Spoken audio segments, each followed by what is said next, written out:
it up. Ding!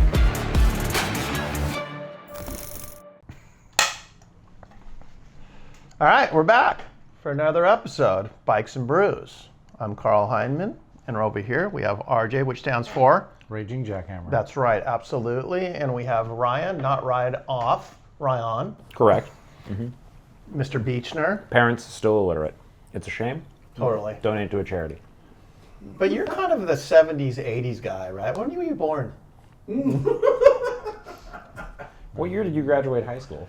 I don't even want to think about that one. I grew up and then graduated high school in the 80s. Okay, RJ, how about you? 89. Almost. I was born in 92. I was in college.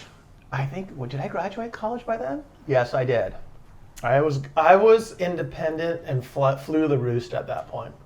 When you were born. Wow. When you were literally You got a the fetus. last scraps of a fetus. functioning economy.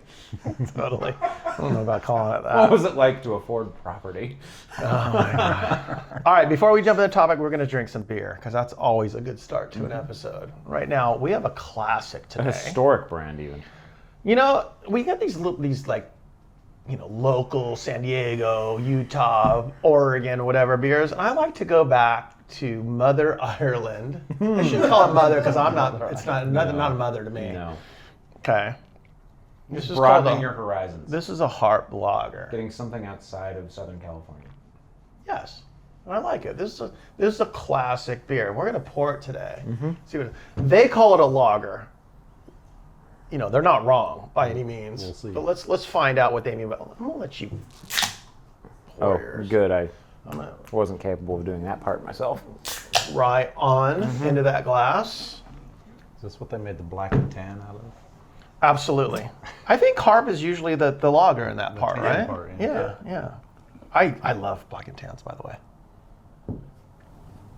But I can't remember the last time I had a tan without the black I don't even know in what a the hell long that time. is. Yeah. Yeah. Sorry, I'm 12. It's a lager. Totally. I think As you can tell, I've got a lot of faith in Pro this. pour. How's the guy who doesn't drink beer but do a better pour than you do? I like to have a little bit of head in my beers. Yeah, that was pretty sloppy though. No, was it? You might as well That just looks shake in great. the can as you put it in there. Ow! When you go to edit this later, you're going to be appalled with yourself. All right. This is a classic beer. Take a guess how much alcohol is in here. Oh. Look on your can. I don't even know which part to look at. How much alcohol do you think is in this? 4%. Final answer, Regis. What do you think? 4.5. Was I wrong? No? 4.5. Or half. Okay. Okay. All right. 4.5% by volume. Okay, let's give this a swig. It's a pretty lagerish alcohol. Yeah, you know what? It's pretty light. Maybe because I always have black and tan, it always looks darker and maltier and everything. Oh, that is so much better than that last thing we had. Not hoppy. You do not like your IPAs. No. No, whatever you mentioned about filtering, I'm just like, is that where they get all the shit out of it? Well, not only is this not hoppy, it's not malty. Well, I'm just saying it is a little bit malty. It's not bitter at all. It's not bitter. It's not Yeah, so harsh from the alcohol because it's light in alcohol. so I don't like this. You don't like it? No, but it's not offensive. Like, this is something... Well, you don't like beer, so. Correct, yeah. So somebody could hand me this at a party and I would act like I'm drinking it for the evening.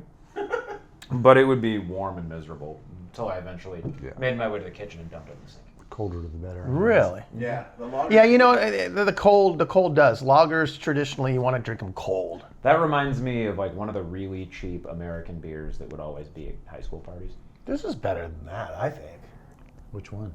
I don't know. Budweiser, Coors, Miller. I have no idea. Those are all lagers. They are. Oh, okay, that would make sense then. Yeah. Look at that. I'm learning. Look at you. The more you know. All right, take a couple more swigs so you get a really good idea, and then He's like, ugh.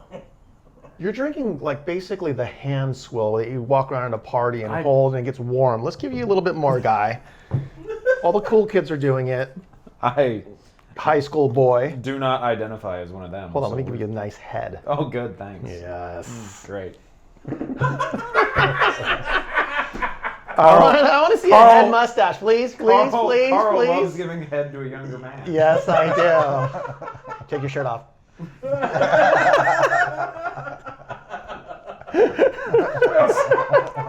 This isn't P. Diddy's house. Did you just say that? Oh my Am I god. gonna be a star? Oh my god. That might pop up in Google.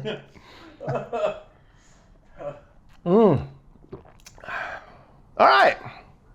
I've made up my mind. Great. Man of so many words. You're going to say, this is pretty good. Done. Not bad. I give it a 7. It's a frat house watching football. Really? Look at that. But in Look terms at of that. lagers, if you're going to have a lager, you like lagers. I take it you don't really like lagers. I drink them, but I don't drink them all the time. Do you I get hate to like, break it. woohoo, or you're just like, I'm just going to have a beer? I'm just gonna have a Miller Lite after I'm This is working better the than yard or something. Miller Lite, though. So did I completely not much accurately better. sum up this beer without even knowing that I was doing Yes, it right? you did. Well done. Oh, this is Comparison-wise, okay, let's make things relative. If this is a 7, what's a Budweiser to you? Probably about the same. Oh, okay. I'm going to give this an 8. Snowman. It's all in context. It's a snowman. We should really outlaw 8s. No, absolutely not. It's The last one I did not give an 8. No, it should be an 8 point something. From But you. you've given Always. Net flat. No. 80% of beers get an 8 to Carl. That's because when we go through the beer aisle, we pick things that are right around there. We're not picking soy sauce beers. That's not what I do. Because I did not give that a snowman. I'm looking for 1s and 10s. There you go. And then you get that's the 8. An 8 for me is a fail. That's unremarkable. I need a reaction. It's a B. Okay. 8 is a B, right? Okay, I'm going to give this a B. I think it needs the black part of the black and tan to make it an actual, like, I'm getting a little bit excited here. Oh. Okay? You have no idea what we're talking about right now, do you? No, never even heard of that. Okay. I'm assuming from context it's a drink. It's That a beer drink, probably which is, there's really is nothing the else Irish- like it. Well, I guess it's not an Irish car bomb. Similar. But something similar of So if you that go into ilk. into a pub, an Irish pub, they'll pour harp and then they'll take a spoon out, a specially designed spoon to place on the glass, and then they'll pull Guinness over it so it stays separate. So when you drink it, you get the taste first, the Guinness, then it follows with the lager, and you drink it that way. It floats It's a on top. 50-50. It's the black and the tan. So and it's it's a just thing. so it's just half of one beer and half of another beer. Yes. What he's saying is it's like drinking coffee and creamer. If you drink either one, it's not that great, but when you mix them together, it's like comes alive. Shake it up. There you go. But you don't, you keep them separate. Why?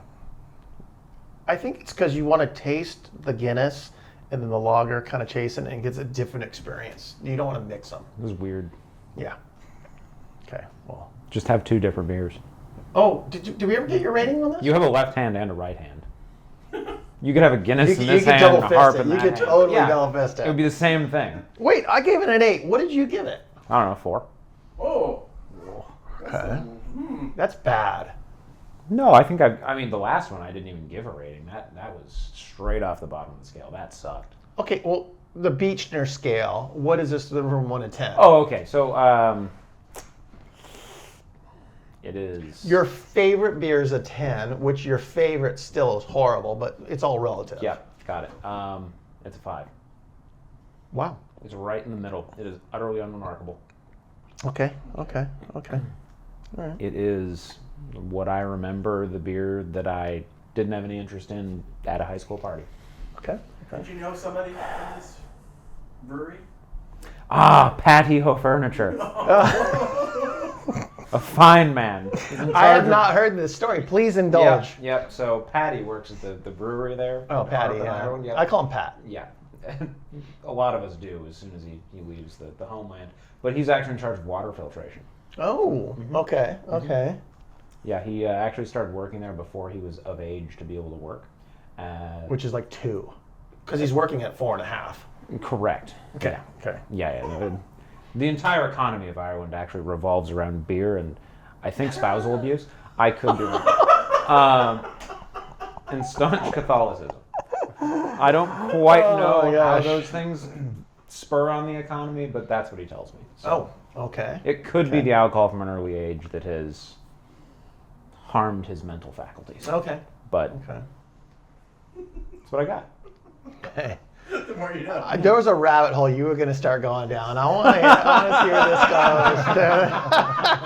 I'm going to have some peanuts over here and listen to your story.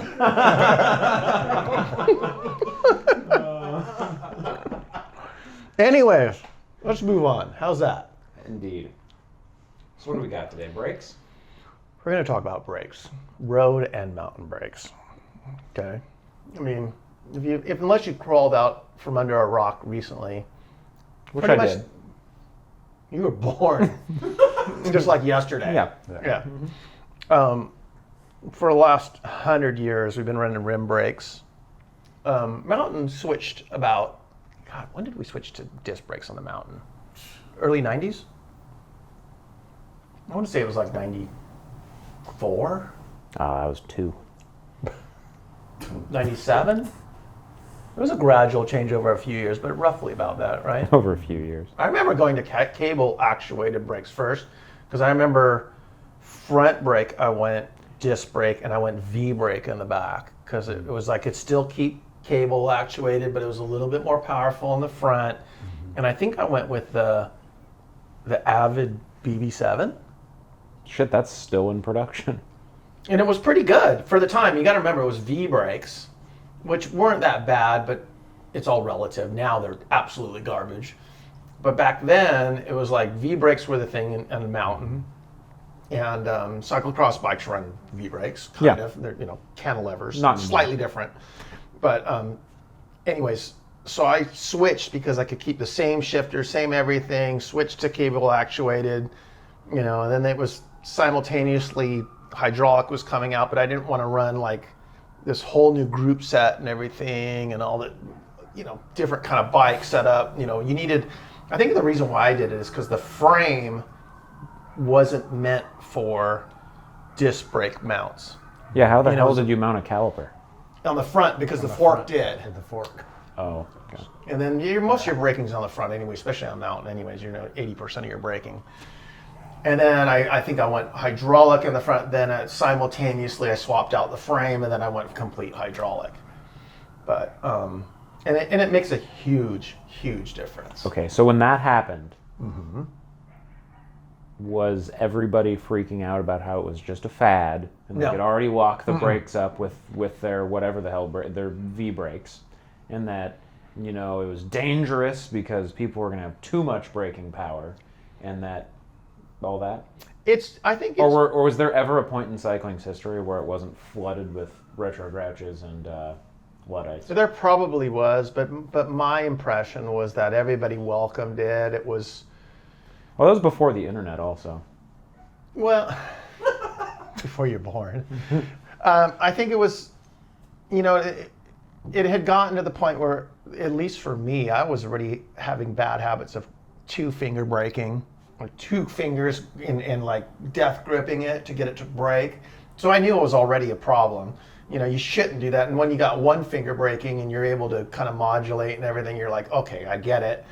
But I think on mountain it's a little bit different, because there are times when you do want to lock it up to slide into a corner and things like that. You don't want to do that on the road. Not quite. Which no. leads me to the next thing. Like, I think that's what resisted us for so long on the road, because it's almost, I hate to say it, inherently, it's almost like, let's take the weather out of the equation because we live in California. Yeah. It's almost like ABS, You brake, it goes into a corner, it's pretty hard to lock it up unless you really get a grip,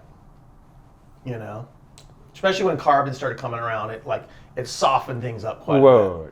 So you're saying that the lack of performance of the brake systems was a feature? Well, it didn't like instantly lock it up. With hydraulics, it like there's a point where if you touch it, it could like grab too hard and you know, and I think that's why a lot of people. You don't have a disc brake bike, Carl. I've ridden a disc brake bike. I have. But not a road though. I've ridden a road bike that had disc brakes on it. When was but that? How long ago? A year or two ago. I didn't own one. Okay. I've ridden. It's like 'cause there's been no point of any of the disc brakes that I've had on road bikes where I've ever felt like, oh, I'm gonna accidentally lock it up. No, you're right. But initially, it wasn't like that. When the disc brakes first came out, they were a lot more sensitive and everything. And I think they've gotten it like where they refined it to the point where it's pretty good. And maybe it's just a style of riding. When was Shimano's first disc brake group set? 17, 18? When Dura-Ace first got disc brakes? No, it was No, longer, before that. way longer before No, that. there was no Dura-Ace 15 at 9. least. My first disc brake was 15. Was that a 90, 70? I'll make, 90, I'll make, 70 I'll would make have been another the very argument first. though. When we were riding, Because they didn't have Dura-Ace levers. It was that RS Yeah. whatever the hell lever 18,000, whatever. Yeah. that Yeah. was Ultegra level. yeah. But they wouldn't I'll put make them an argument though that when we were riding metal rimmed brakes with good caliper brakes on road, there wasn't a huge need to change to disc. But when we went to carbon, and then you added weather, which, let's face it, a lot of the world has an issue.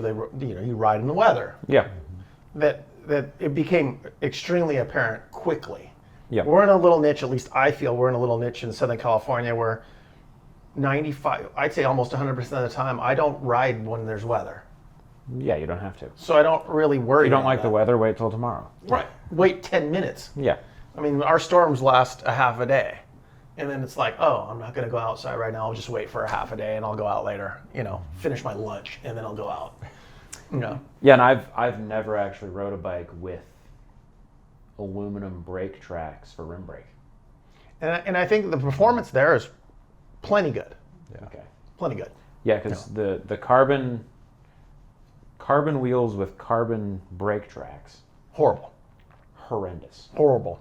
On Especially back in the day when they didn't treat the rim. Oh, there's no track, texture, there was and none the of that, paths weren't developed that well. I mean, I switched. cork. Yeah, I switched to DT Swiss yellows and everything, but I remember the corks that you put on your bike. Oh my! it's like a pencil eraser. And when the first carbons, I remember I had some. I forget what was it. I forget what. Oh, you're gonna kill me. Swiss stop. Before that, the rim itself, I forget what brand it is. Anyways, Mavic. They didn't have any kind of treatment to the track, the rim part, where it was like no texture, no treatment, no texture on the rim. So it was like, I think Zip started coming out with the grooves in the. Wasn't that the whole Firecrest thing? Yeah. Partially, yeah. Partially, they did other stuff like dimple the rim itself. Yeah, they had that, and then I remember. Yeah, because it was when I was kind of new. I remember constantly having to figure out what the fuck all these companies meant when they would have their fun marketing speak word for textured brake track. And it's like, okay, well, which one of these actually Does anything. And then there was like people that still hung on to their carbon wheels with aluminum track, but then they're like, this thing still weighed a ton. That was the biggest thing. Well, it's like Shimano didn't even ever really stop because I think until the last generation of their it took wheels, a long time. it was always an alloy brake track on a carbon fairing, basically. Well, I think they was so concerned about overheating the rim brake, because they had like catastrophic failures. Which was ironic to me because as they were making that argument, they were only making carbon brake tracks for tubular models because that's what the pros wanted. And it's like, okay, so we're going to put it into the worst use case imaginable with a tire that can unglue from the friction heat.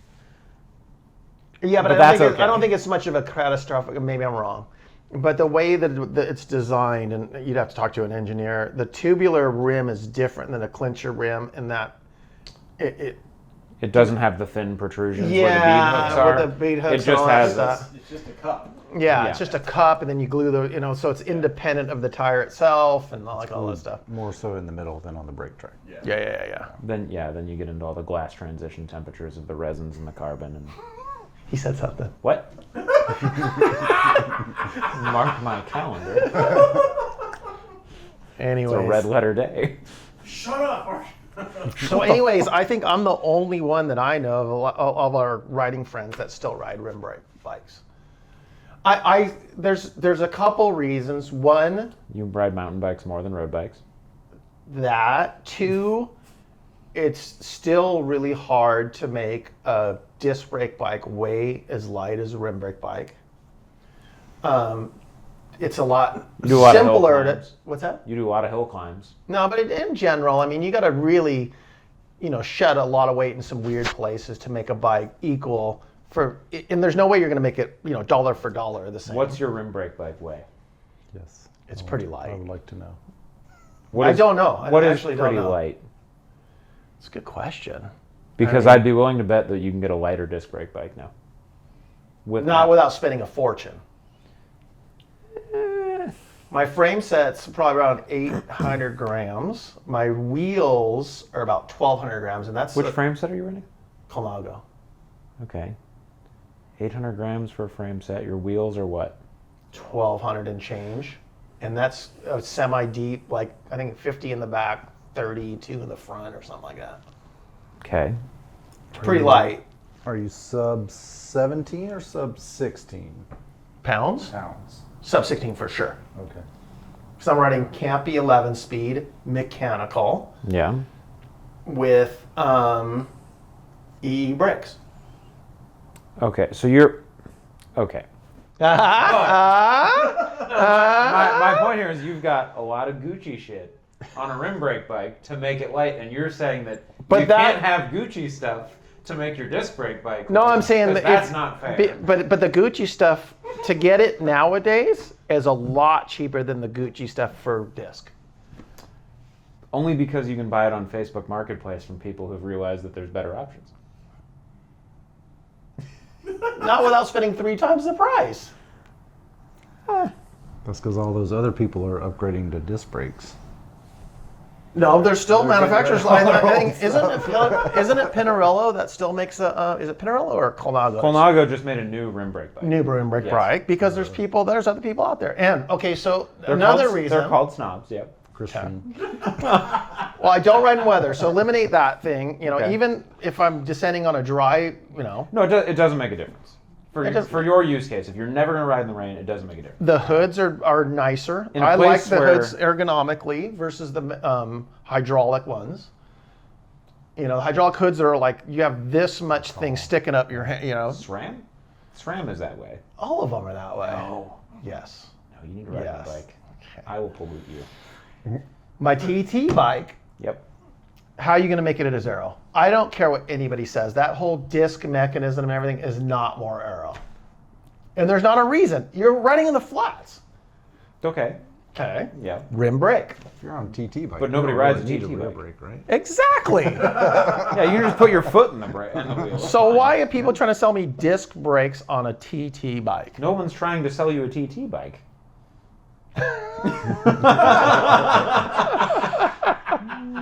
The nerd in me would like to have a TT bike. I think there is an argument nowadays because it's got a lot lighter, a lot Every more logical part refined of and everything. myself. But the thing is, like, to get like something that's light, works good, doesn't have all these weird things like disc rubbing and all that other issues that happened in the past.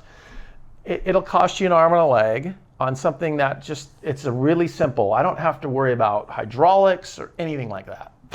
You need to put your pedals on my bike and go ride it. Oh my gosh. Anyways. And you're going to come back with a substantially lighter wallet. Exactly. Well, my bike is great, and I'm going to have more of these because I can afford it.